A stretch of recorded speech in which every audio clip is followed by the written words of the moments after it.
welcome to Kingsway. Welcome to church.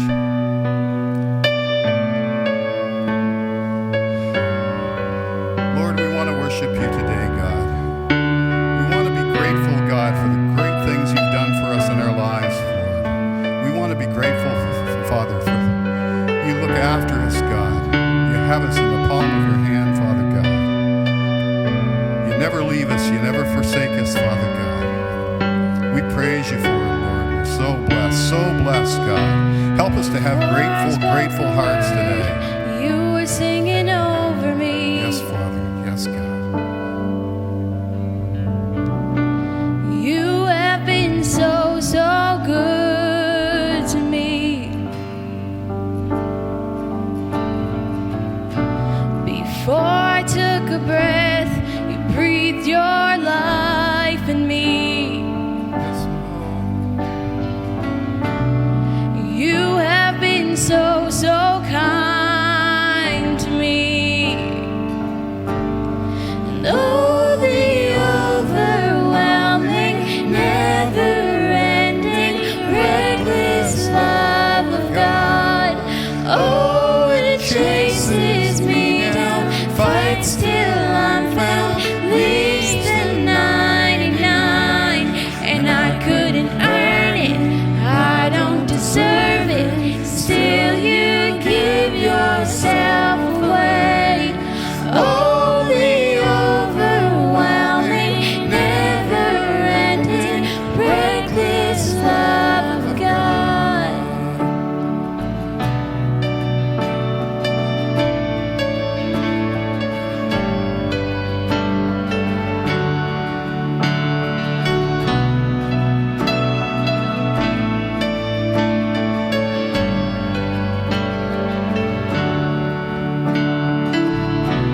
When I was your foe, still your love fought for me. You have been so good to me. When I felt no worth, you paid it all for me. You have been so kind to me. Oh, the overwhelming, never-ending, reckless love of God. Oh, it chases me down, fights till I'm found, leaves the 99, couldn't earn it, I don't deserve it. Still you give yourself away. Oh, the overwhelming, never-ending, reckless love of God.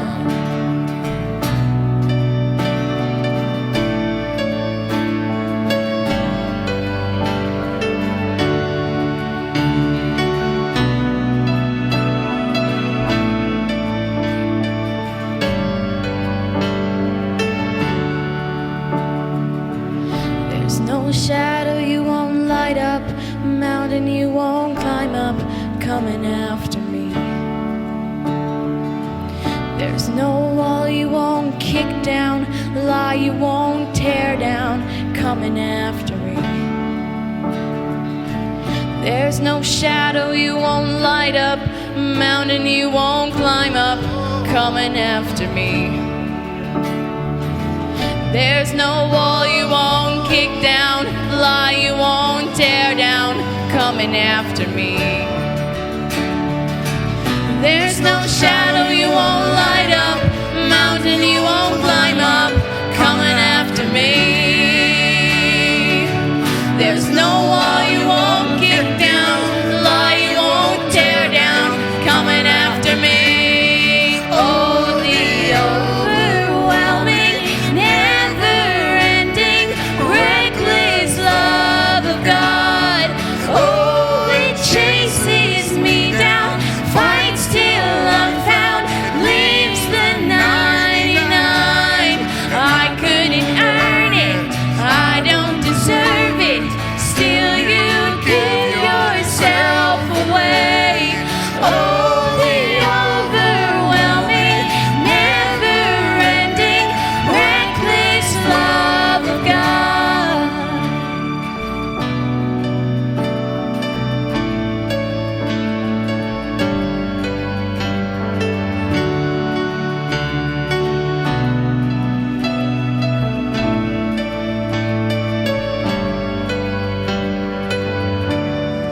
Oh, the overwhelming, never-ending, reckless love of God. Oh, it chases me down, fights till I'm found, leaves the 99. I couldn't earn it, I don't deserve it. Still you give yourself away. Oh, the overwhelming, never-ending, reckless love of God.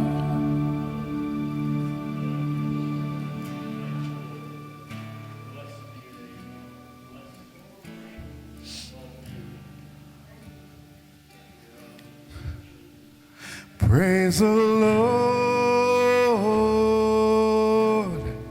His mercy is more,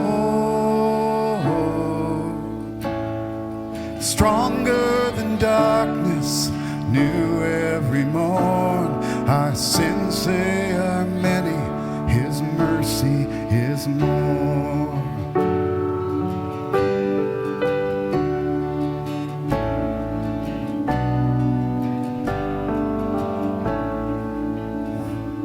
What love could remember, no wrong we have done. Omniscient, all-knowing, He counts not the sum. Thrown into a sea without bottom or shore.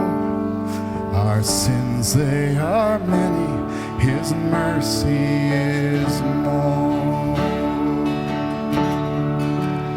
Praise the Lord. His mercy is more,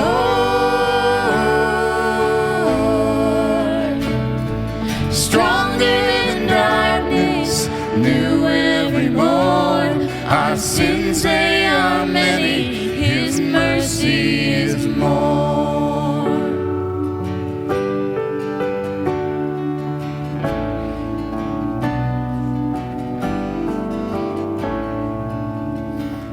What patience would wait as we constantly roam,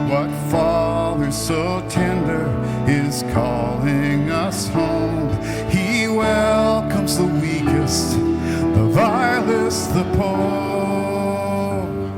Our sins, they are many, His mercy is more. Praise the Lord. His mercy is more. Stronger than darkness, new every morn. Our sins, they are many, His mercy is more.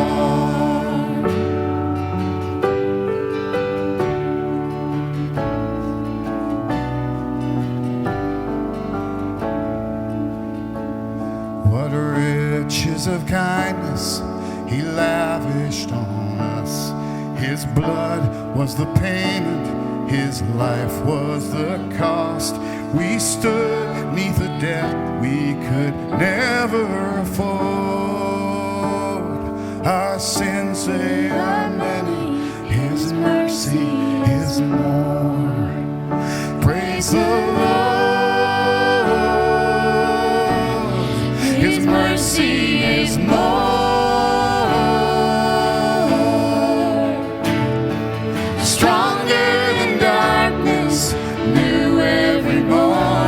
Our sins, they are many, His mercy is more. Our sins, they are many, His mercy is more. Our sins, they are many, His mercy is more.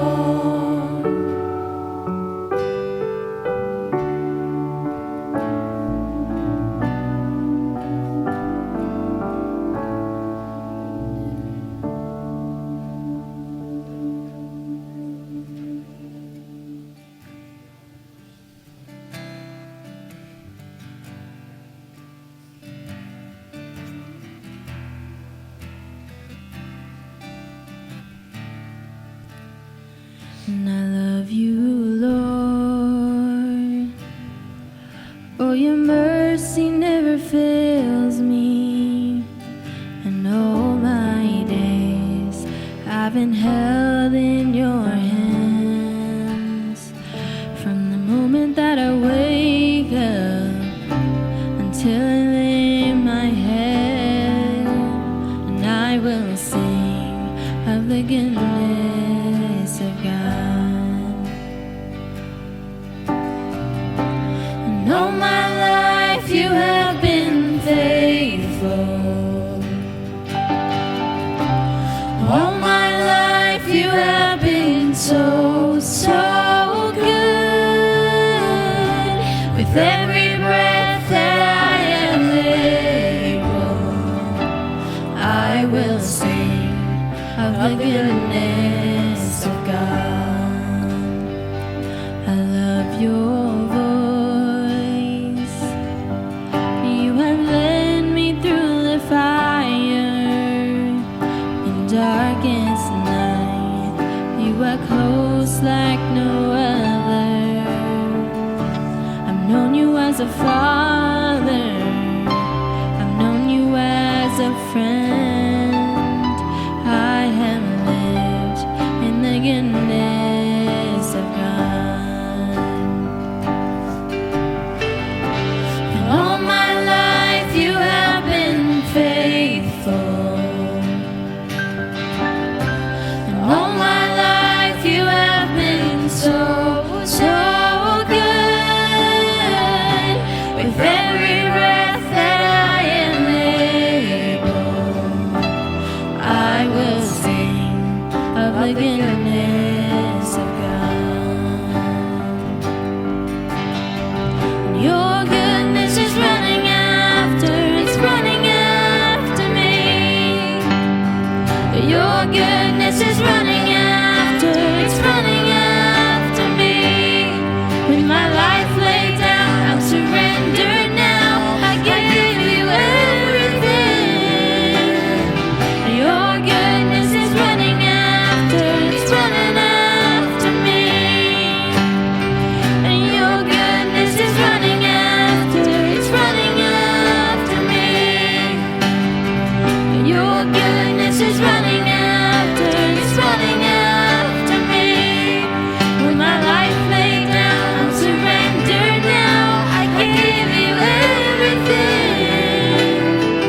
Your goodness is running after me. And all my life you have been faithful. And all my life you have been so good. With every breath that I am able, I will sing of the goodness of God. I will sing of the goodness of God. Oh, I will sing of the goodness of God. Yes, Lord. Yes, God. Father, we praise you for your goodness in our lives, Lord. We praise you, God. Wonderful Lord, wonderful Lord.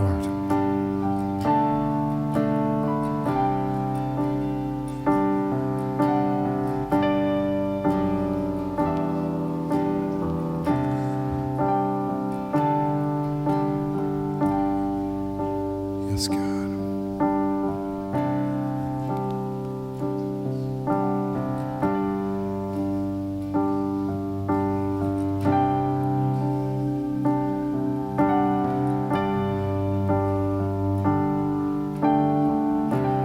Praise you, God. Praise you, Lord. We ask your blessing today, God, on this service, Lord, and the people here, Father God. May we praise you, God, with our hearts all day long, God, all week long, God. May we worship you, God, in everything we do. Thank you, Father. Thank you, God. Amen.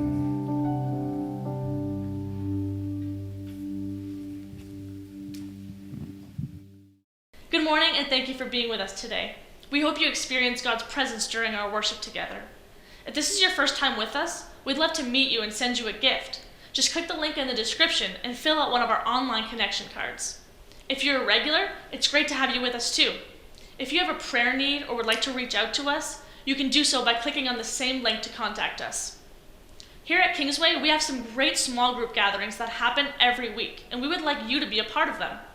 If you'd like to find out more about our Connect calls, you can do so by visiting kingswayassembly.ca. Thank you so much for your financial support. Your giving is what allows us to continue ministering in our community. We encourage you to continue giving and investing in what God's doing through Kingsway. To give, you can visit kingswayassembly.ca and click Give. You can text any amount to 84321. Or you can drop off your amount or mail it to 7 Kingsway Drive. Thank you, and now it's time for Pastor Tim to come and bring the message.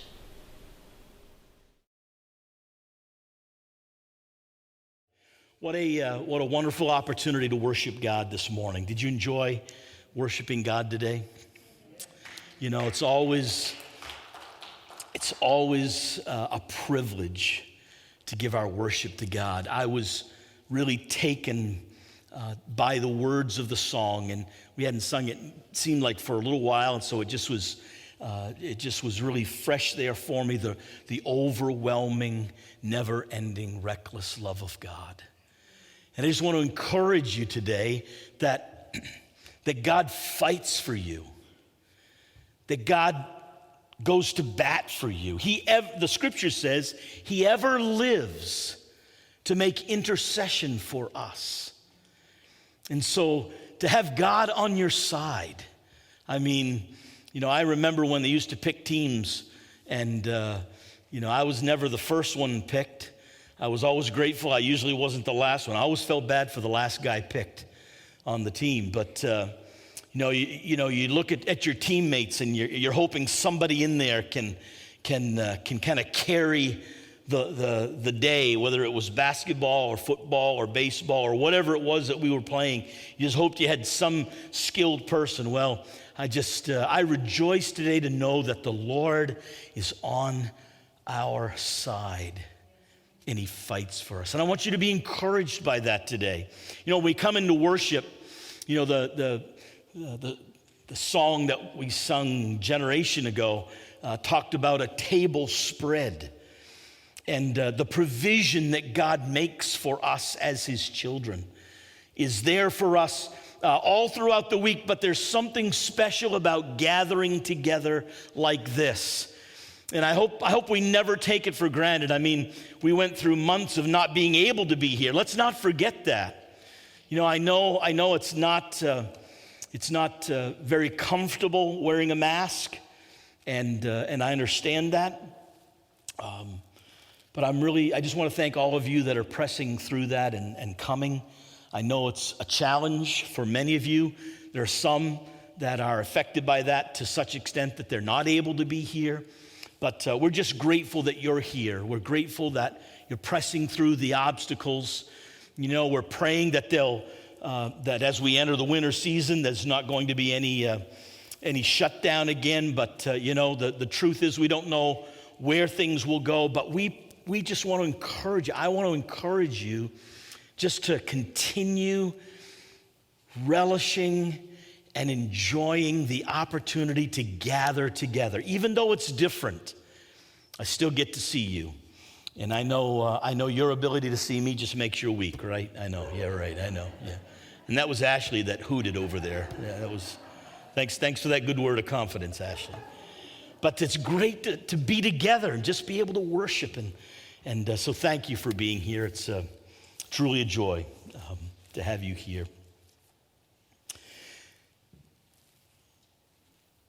There have been some memorable times in my life that I had this distinct awareness that I wasn't in control. I remember the time, I may have told you, but I remember the time driving back to Moncton from speaking in a church in Killam's Mills. This was a number of years ago. It was snowing lightly as I drove there, but during service it snowed hard.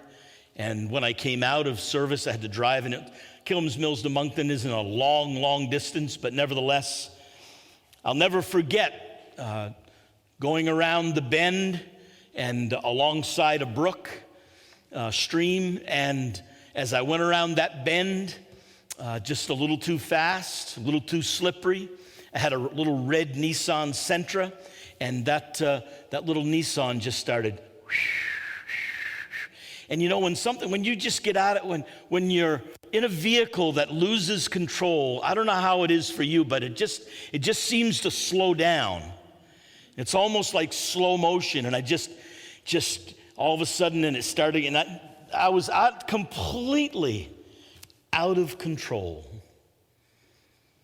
And down over the embankment and back into the Nissan, into the stream, and opened the door, and there was water there, but I obviously survived to tell you the story. Being out of control.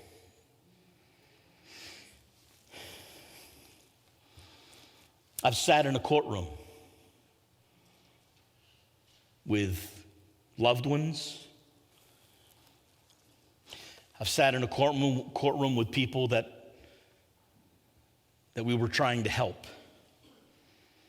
and had that gnawing feeling as I sat there that whatever happens here today is out of my control. I looked up at that judge, and I realized in that moment that there was just nothing that I was going to be able to do. The outcome of that day was beyond my control. I think I'm talking to a room full of people because it's human nature. We all have a desire to some extent, all of us in the room, to be in control somewhat. Now, some of you have that gift operating in your life, if you know what I mean. You really have, a real kind of over-the-top desire and need to want to be in control. I mean, if somebody moves the figurine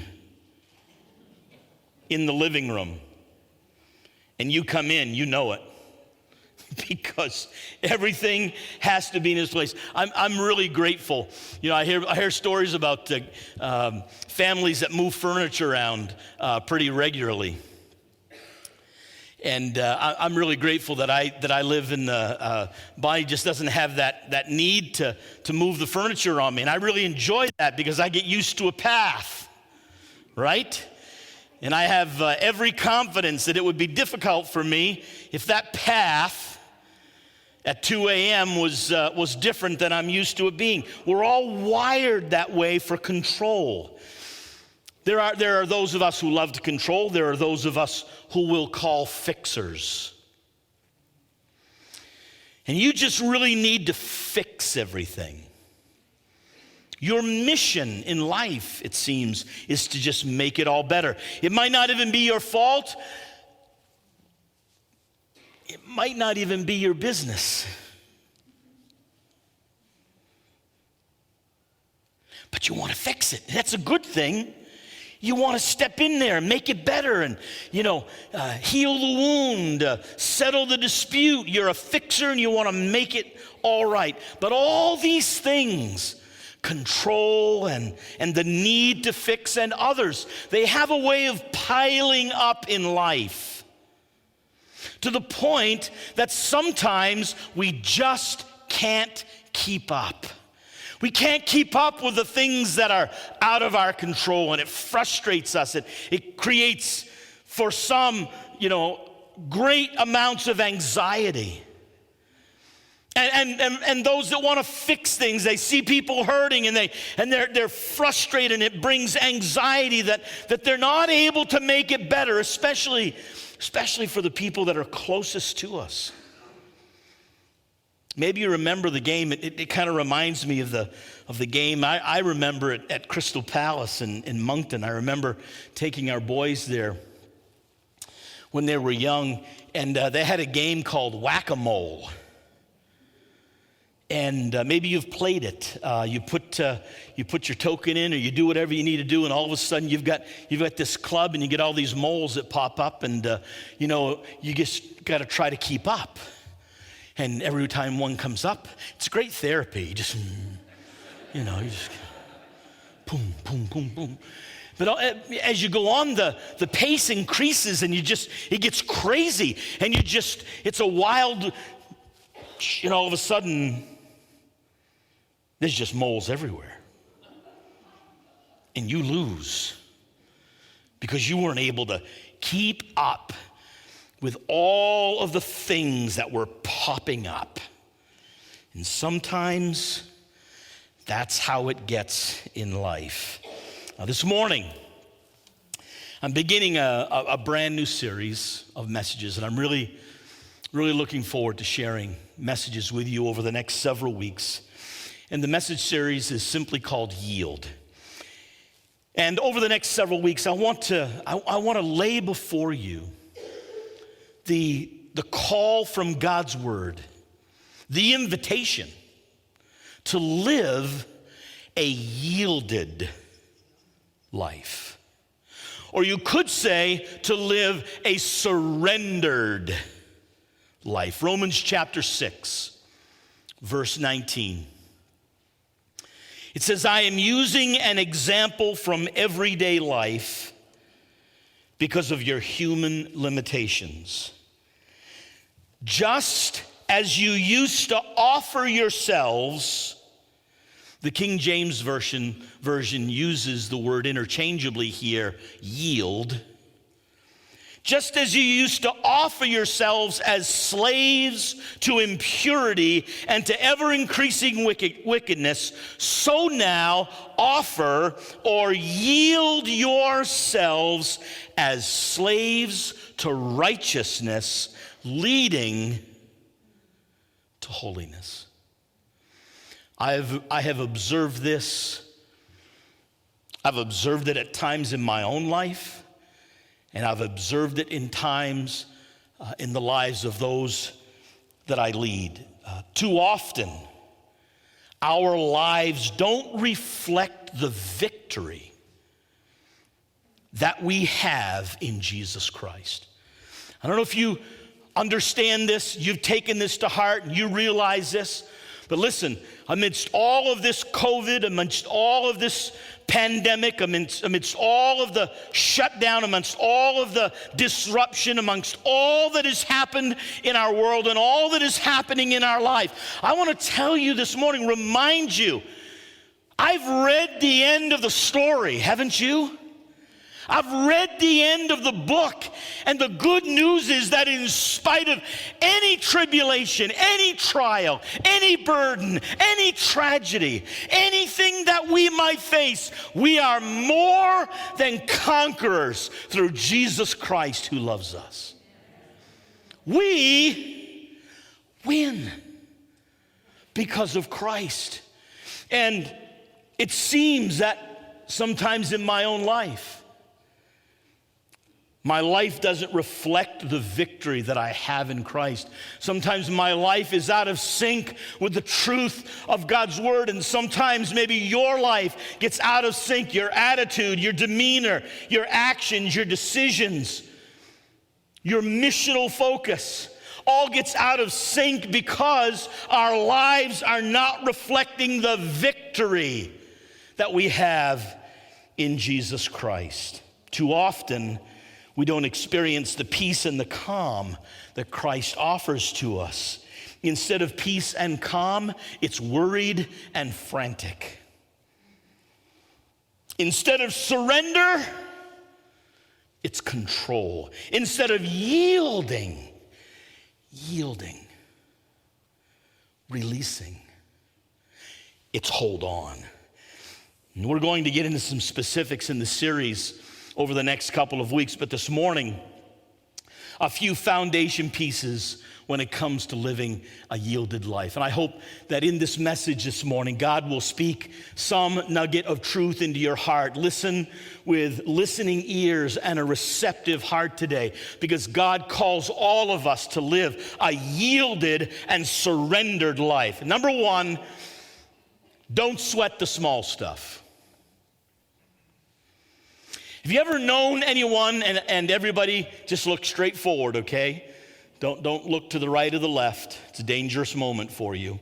Have you ever known anyone that is a bit given to exaggeration?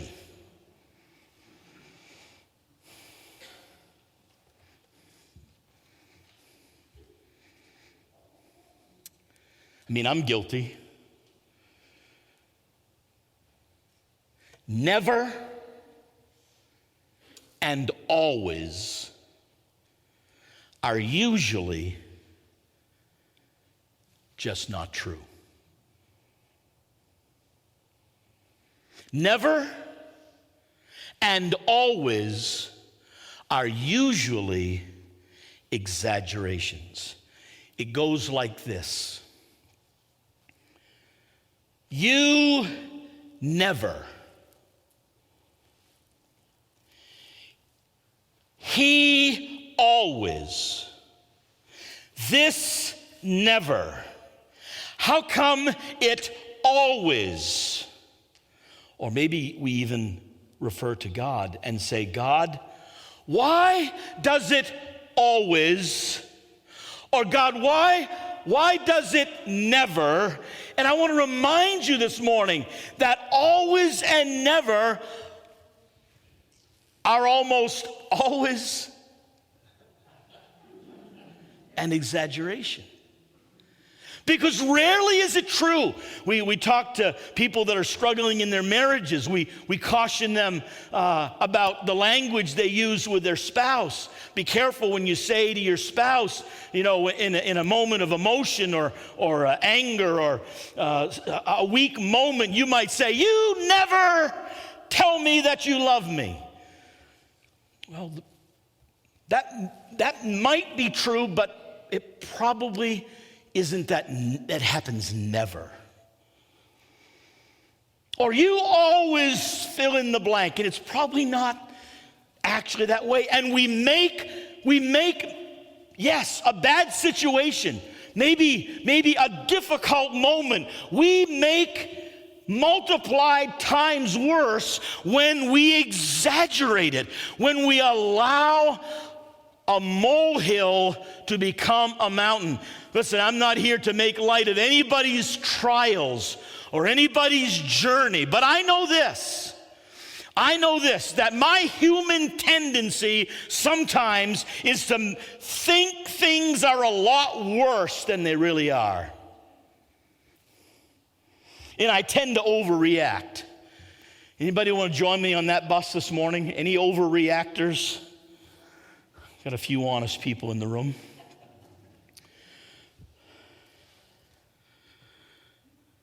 It's really true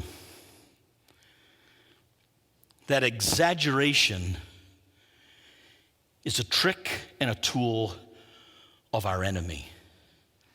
He loves nothing better than to see you exasperated.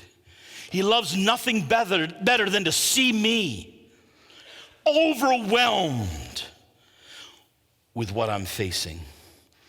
I've come to learn this in life, and I try to remember it every day. Every problem isn't a crisis. And so when we talk about living a yielded life, a surrendered life, it's important to don't sweat the small stuff. Listen, there's going to be things in life that really are a crisis. There's lots of things we come up against. And it feels overwhelming. But listen, I understand feelings. I understand the swings that we can get with emotions. I mean, you know me. I'm a feeler, right? That's a thing. And I have to journey there. I have to, keep the feelings in check. And what I've realized in my life is that feelings are unreliable. They just can't be trusted. You will feel things many times in your life that just aren't true. You will feel unloved, but it's not true because you are loved. Oh, the overwhelming, never-ending love of God. You will feel things in your life that simply are not true. Bonnie and I have a favorite saying. When we realized we're making a mountain out of a molehill, we were in a fast food restaurant. And I went up to the counter and I asked for no ice in my drink. The nice person behind the counter was very perplexed by my request, and I could see the pressure mounting. With an exasperated gasp and a sigh, I can't remember if it was he or she, turns toward the back of the room and yells this, "Butch, get out here."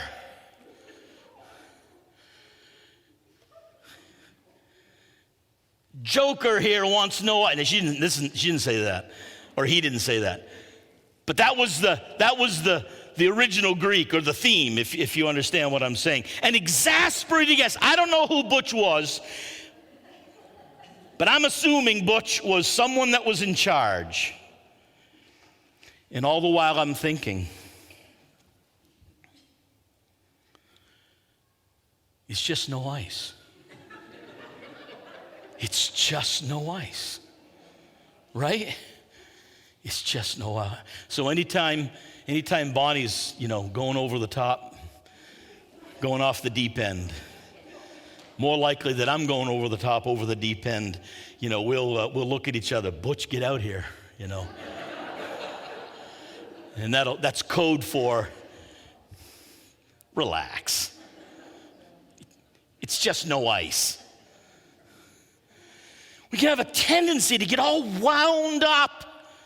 Really, the enemy of your soul loves to tie you in knots. He loves to make mountains out of molehills. He loves to make you perceive that things are off the rail. And they aren't. Many times they just aren't.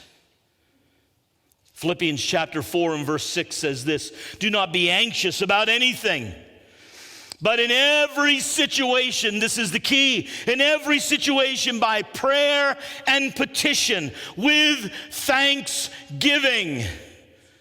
With thanksgiving, present your requests to God. Satan loves to put more on your plate, make the load on your shoulders heavier, pull you in way too many directions. So living a surrendered life begins with keeping a right focus. Don't sweat the small stuff. Number 2, don't expect everything to be done for us. It might be a good exercise if our prayers were recorded and played back to us, so we were forced to listen to ourselves. If you've ever done any speaking and you've gone back and listened to yourself, listen, I have the privilege every Sunday, most Sundays, of doing what I'm doing this morning, standing before you. But I want to tell you, with the advancement of technology, it has gotten painful in this respect. I now have the responsibility and the duty to go back and listen to myself.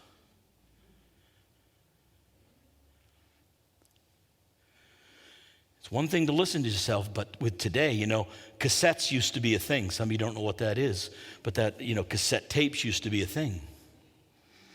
That was bad enough. You had to listen to yourself, but now you can watch yourself. Wow, that's really exciting. And part of our assignment as speakers is to desire to be better and to improve. And part of that process is evaluating. So watching yourself, oh my word. Talk about painful. But what if our prayers were recorded and we had to listen to the prayers that we prayed? I know this, that I have prayed some really selfish, weak prayers in my life. How about you? I have. Prayers that went something like this: "Please, God, just fix this. Please, God, just take care of this, or do this, or do that." And the reality, the truth is that God is not there just to be Mr. Fix-It. But out of love and relationship, by prayer and petition and with thanksgiving, is how God works in our lives, and He lifts the load. He fixes things. He changes things. He steps in and does the impossible, but not just as Mr. Fix-It. He does it in response to our sincere prayer, our petition before God, and our thanksgiving. "Lord, you are good to me." I think it's important when we pray to not just step right into, "Lord, here's today's list. Thank you very much." But how about we step into His presence with, "Lord, what a blessed life that you've given to me. And I acknowledge the goodness of God." You see, we have to do our part. If we truly want to live a surrendered and yielded life, we have a responsibility in this. Philippians 4:7 goes on to say, after it talks about prayer and petition with thanksgiving, it says, "And the peace of God, which transcends all understanding, will guard your hearts and minds in Christ Jesus." And so we need to ask ourselves, have I prayed? Have I been thankful? Have I been specific with God? Some of you that are familiar with football know what I mean. when I speak of a Hail Mary pass. A Hail Mary pass is a last gasp attempt to score a touchdown. It's frantic. It's almost always at the very end of the game. It's rarely productive. It often is the result of prior poor mismanagement.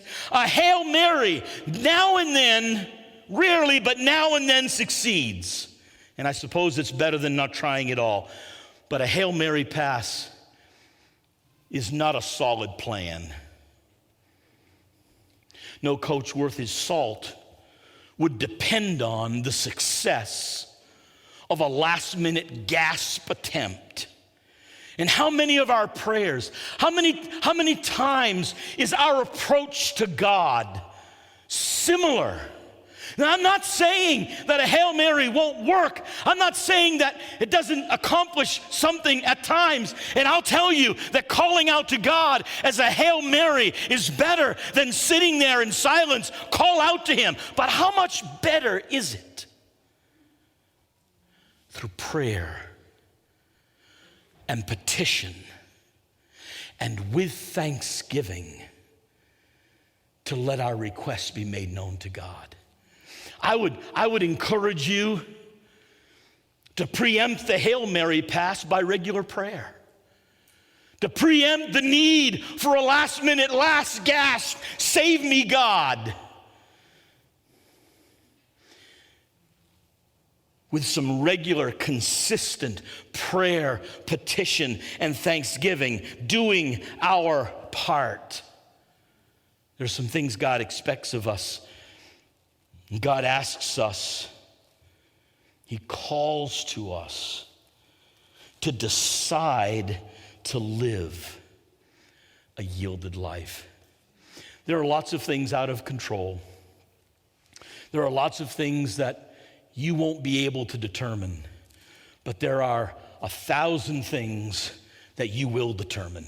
And one of the things that you and I will determine is whether or not we pray, whether or not we call on God and trust him in our lives, whether or not we petition him. That is my choice, your choice, and in our control. Whether or not I offer thanksgiving to God before rushing into God, fix this and take care of that and work this out, and you know this need I have. But Lord, I have lived in the goodness of God.